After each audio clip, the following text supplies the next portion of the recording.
heart, it is I. Have no fear. மத்தேயு 14:27. துணிவோடு இருங்கள், நான் தான், அஞ்சாதீர்கள். Faith launched, feet displayed. அச்சத்தை விடு, உச்சத்தை தொடு. மத்தேயு 14:31. Jesus stretched out his hand and held him. இயேசு உடனே தம் கையை நீட்டி அவரை பிடித்தார்.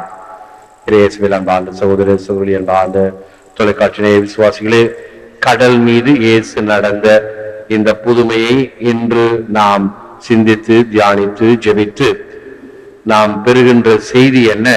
அஞ்சாதே, துணிவோடு இரு, நான் தான், உனக்கு அபயக்கரம் நீட்டுகிறேன், என்னை பிடித்துக்கொள் என்கின்ற வகையில நாம் தேற்றப்படுகின்றோம். ஒரு பைத்தியக்கார ஆஸ்பத்திரி, மனநோய் மருத்துவமனை என்று அழகாக சொல்லலாமே. அங்கு இந்த மரியாயின் சேனை ஊழியர்கள் எல்லாம் நோயாளிகளை சந்திக்க செல்கிறார்கள். ஒருத்தர் வேகமா ஓடியாரு, வெள்ளையும் சல்லையுமா இருந்து, வாங்க பிரதர்ஸ், வாங்க சிஸ்டர்ஸ், இந்த ஆஸ்பத்திரி பூரா எனக்கு தெரியும், உங்களுக்கு சுற்றி காட்டுகிறேன் அப்படின்னு சொல்லி எல்லாத்தையும் சுற்றி காட்டு வர்றார். ஒவ்வொரு நோயாளியை பற்றியும் விளக்கமா சொல்றார். இங்க இருக்கிறானே, இவன் ஒரு அரசியல் பைத்தியம், எனக்கே ஓட்டு போடுங்க, எனக்கே ஓட்டு போடுங்க, எனக்கே ஓட்டு போடுங்க அப்படின்னு கத்திக்கிட்டே இருக்கிறான் பாருங்க. ரெண்டாவது பைத்தியம், இவன் காதல் பைத்தியம், காதல் காதல் காதல் காதல் போயின் சாதல் சாதல் கத்திக்கிட்டு இருக்கிறான் பாருங்க. இவன் சொத்து பைத்தியம், வரப்பு தகராறுல தன்னுடைய தம்பியே வெட்டிட்டு வந்துட்டான், இங்க இருக்கிறான், எனக்கு தான் சொத்து, எனக்கு தான் சொத்து அப்படின்னு சொல்லிட்டு இருக்கிறான் பாருங்க. இப்படின்னு ஒவ்வொருத்தரையும் பத்தி சொல்லிக்கிட்டே ஆஸ்பத்திரிக்கு வெளியில வந்தாச்சு.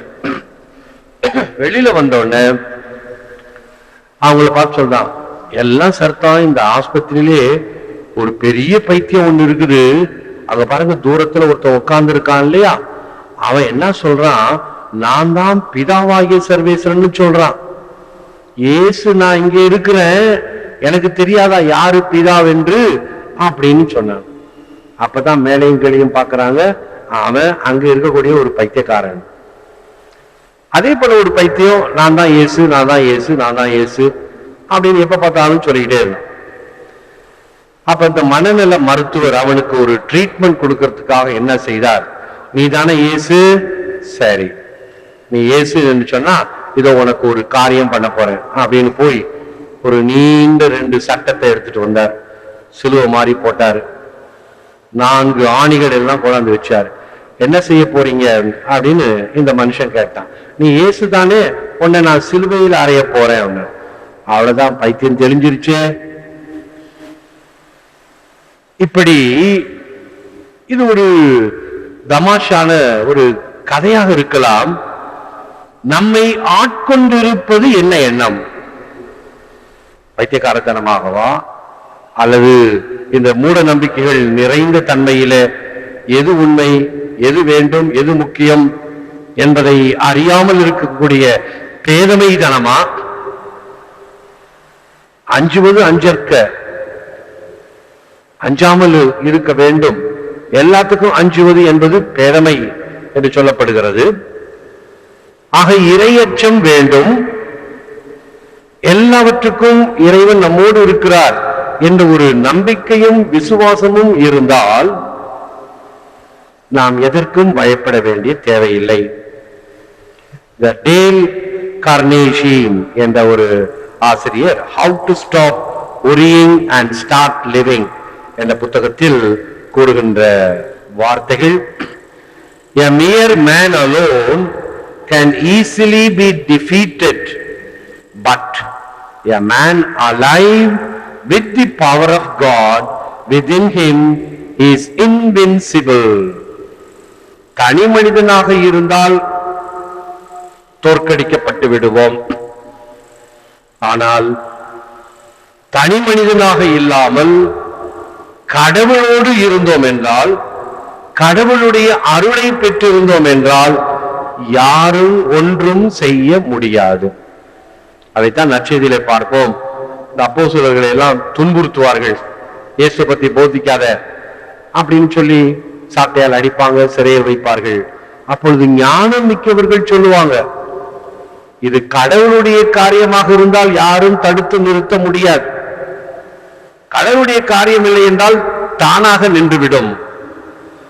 கடவுள் நம்மோடு இருக்கிறாரா? நாம் கடவுளோடு இருக்கிறோமா?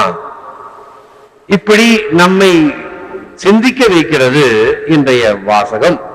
இயேசு காவியத்தில மிக அருமையாக இந்த நிகழ்ச்சியை படம் பிடித்து காட்டுகிறார் கவியரசு கண்ணதாசன். ஒரு நீண்ட பகுதி, அதை சுருக்கி சொல்லுகிறேன். நடுக்கடல் தன்னிலே நடுங்கியபடியே அவரது படகு ஆடி கிடந்தது. ஊசலாட்டம் காற்றுகளினால் நம் வாழ்க்கையும் அதே போன்று என்று வைத்துக் கொள்வோம். இயேசுவை நினைந்தவர் ஏங்கிய போது கடலின் மேலொரு காலடி தெரிந்தது. இயேசுவை நினைச்சாங்க, இயேசுங்க வந்துட்டார். ஆழக்கடலின் அலைகளின் மீது வேழ நடையோடு விந்தை மனிதர் பூமியில் நடப்பது போல நடந்தார். வேழ நடை என்றால் யானை, வேளம் என்றால் யானை, ஒரு பெரிய உருவம் நடந்து வருவதை பார்த்தார். ஏதோ பூதம் என்று பயந்து சீடர் அலற, தேவகுமாரன் நான் தான் என்றே நாட்டினார் உருவை. ராயப்பர் எனும் நல்லதோர் சீடர் அங்கே வருவது ஐயன்தான் எனில், இங்கே உள்ள என்னையும் நீர் மேல் நடக்கச் செய்வீர், நானும் உம்மிடம் நடந்தே வருவேன் நாயகா என்றார். அண்ணல் கொடுத்தார், அவரும் குதித்தார். தண்ணீர் மேலே தடதடவென்றே நடக்கும் போதே நம்பிக்கை குறைந்து நடுவில் விழுந்த ராயப்பர் தம்மை கையில் எடுத்தே கனிவுடன் அணைத்து, அற்ப விசுவாசம் ஆபத்து என்றார். சீடர்களுடனே சேர்ந்தார் இயேசு. கடலில் அமைதி, காற்றும் நின்றது. படகில் இருந்தோர் பாதம் பணிந்து, உண்மையில் நீரே உன்னத பிறவி, இறைவன் மகனே என்றுரைத்தாரே. கவியரசு கண்ணதாசன் பிறப்பிலே கிறிஸ்துவர் கிடையாது. அவரை குற்றாலத்துல கொண்டு போய் வச்சு கலைக்காவிலிருந்து அருட்தந்தையர்கள் இந்த நற்செய்தி பகுதியெல்லாம் படிச்சு கொஞ்சம் விளக்கம் சொல்லுவாங்க. எப்படி நடந்தது, என்ன நடந்தது, சுற்றுப்புற சூழ்நிலை என்ன, அந்த கான்டெக்ஸ்ட் என்ன அப்படின்னு அவர் மண்டையில போட்ட பிறகு அதை அவர் சிந்தித்து தியானித்து எழுதியதுதான் இந்த இயேசு காவியம். இதில் ஒரு வரி, அற்புதமான வரி, நற்செய்தியில் சொல்லப்பட்டதை இன்னும் அழகாக எப்படி கூட்டி சேர்த்து கொடுக்கிறார் தெரியுமா? இயேசு என்ன சொல்கிறார்? அற்ப விசுவாசியே, ஏன் பயப்படுகிறாய், நான் தான் என்று அபயக்கரம் கொடுத்தார் என்று நற்செய்தியில் படிக்கின்றோம். இவர் என்ன செய்கிறார் பார்த்தீங்களா? அற்ப விசுவாசம் ஆபத்து என்று சொல்லி அவரை தூக்கி அணைத்து கொண்டார். அதுதான் இயேசுனுடைய தன்மை. ஒருவேளை இந்த நற்செய்தி எழுதுகின்ற மத்தேயு, மார்க், லூக்கா, யோவான் அவர்களுடைய எண்ணத்தில் என்ன இருந்ததோ அதை அப்படியே எழுதினார்கள். என்ன பார்த்தார்களோ, எது கேட்டார்களோ எழுதினார்கள். உண்மைதான். அவரவர்களுக்கு இருக்கக்கூடிய பின்னணியில, சூழ்நிலையில, அதெல்லாம் பைபிள் ஸ்டடி படிச்சோம்னா நமக்கு நல்லா தெரியும். இந்த மனிதன் பாருங்கள், அற்ப விசுவாசம் ஆபத்து, அரைகுறை எப்பொழுதும் ஆபத்து, அரைகுறை அரை குடம்பம் குடம் ததும்பும், நிறை குடம் ததும்பாது, இதெல்லாம் நமக்கு தெரிந்தவைகள். ஆகவே புனித அசிசியாருடைய காலத்துல இப்பொழுதெல்லாம் பைப்பை திறந்தா நமக்கு தண்ணி வருது. முன்பெல்லாம் பெண்களும் சரி மற்றவர்களும் சரி வெளியில இருந்து தண்ணி தூக்கிட்டு வரணும். அதுக்கு சுலபமான ஒரு வழி என்ன செய்வாங்க? ஒரு தோல் பட்டையில ஒரு கழி, முன்னாடி ஒரு பக்கெட், பின்னாடி ஒரு பக்கெட் தூக்கிட்டு போவாங்க. அப்படி தூக்கிட்டு போகும்போது அந்த தண்ணி தழும்பி நிறைய தண்ணி கீழே விரயமாகும்.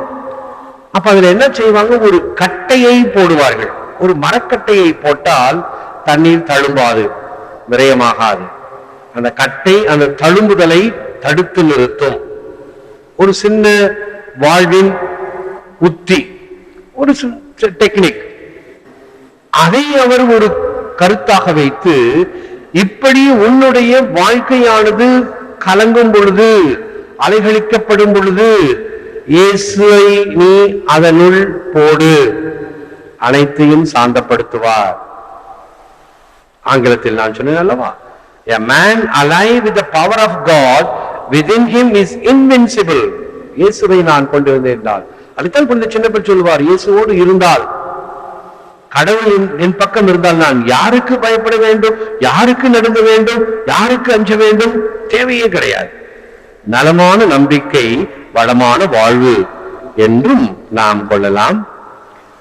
இன்னொரு மேற்கோள் கூறுகின்றேன். Reverend John O'Neill, giving up the consolation of human love, one for me 1,000 loves more enduring than anything human. Giving up a home of my own has not made me selfish bachelor, but has expanded my power of loving, so that now as a priest I have a place in the hundreds of homes that are grouped around the altar where I say mass. Reverend John O'Neill என்ன சொல்லுகின்றார்? இறைவனுக்காக, இறைவனுடைய அரசுக்காக நான் என் சொந்த பந்தம் இவைகளெல்லாம் விட்டு விட்டு வந்தேன் என்பதால், அந்த ஒரு குடும்பம் என்ற ஒரு வட்டத்துக்குள் அல்ல, அனைவரும் என் குடும்பமாக. கத்தோலிக்க அருட்தந்தையர்களை எப்படி அழைக்கின்றோம்? ஃபாதர், அருட்தந்தை என்று அழைக்கின்றோம். ஃபாதர் ஆஃப் மல்டி நேஷன், அனைத்து மக்களுக்கும் அவர் அருட்தந்தையாக இருப்பவருடைய அர்த்தம் என்ன? இவைகளை துறந்ததினால் அனைவரும் இந்த மக்கள். இப்பொழுது இந்த பங்குக்கு மட்டுமல்ல, இந்த பசிலிக்கா என்பதினால் அகில உலகிற்கும் இங்கு இருக்கக்கூடிய ஆலயம் அர்ப்பணிக்கப்பட போகிறது. இந்த செப்டம்பர் மாதம் 2ஆம் தேதி நூன்சியோ அவர்கள் வந்து, இதுதான் பசிலிக்காவுடைய ஒரு தனிப்பெரும் சிறப்பு. இது சாதாரண பங்கு கோவில் அல்ல. இதனுடைய சாதாரண ஜூரிஸ்டிக்ஷன் இங்க இருக்கக்கூடிய எல்லைகளுக்கு இருக்கக்கூடிய மக்களுக்கு மட்டுமல்ல, அனைத்து மக்களுக்கும், இங்க வருவோர் போவோர் டூரிஸ்ட் எல்லா மக்களுக்கும் இது ஒரு பசிலிக்காவாக ஆண்டவருடைய அருளை தருகிறது. ஆகவே எப்பொழுது தன்னலத்தை, தனது என்ற வட்டத்தை விட்டு வெளியே வருகின்றாயோ, மிக சிறந்ததை ஆண்டவர் தருகிறார். When other helpers fail to comfort, flee, help of the helpless, O Jesus, abide with me. இது ஒரு அருமையான ஜெபமாக சொல்லலாம். எல்லாரும் என்னை கைவிட்டு விட்டார்கள் ஆண்டவரே, என் சொந்த பந்தம், நண்பர்கள், ஆனால் நீ ஒருவர் மட்டும்தான் எனக்கு தஞ்சம் என்று இயேசுவை பார்த்து ஜெபித்தோம் என்றால், ஆண்டவர் நிச்சயமாக நமக்கு அபயக்கரம் கொடுத்து, அஞ்சாதே, நான் என்றும் உன்னோடு துணிவோடு இரு என்று நம்மை தேற்றுவார். ஜெபிப்போம். Lord Jesus, help me to trust you always and never to doubt your presence and your power to help me in my moments of doubt and weakness. May I cling to you as Peter did. Strengthen my faith that I may walk straight in the path you set before me, neither veering nor to the left nor to the right. ஆண்டவராகிய இயேசுவே, ஐயமின்றி ஐயனே, உம் காக்கும் கருணையில் நம்பிக்கை கொள்ளும் வரம் தாரும். சோதனையிலும் பலவீனத்திலும் புனித ராயப்பரை போல உம்மையே பற்றி கொள்வேனாக. நீர் எனக்கு காட்டும் நேரிய வழியில் இடம் வலம் பிறழாமல் நடப்பேனாக. ஏற்று வரமருடும் இறைவா, காக்கும் கரங்களினால். ஆமென்.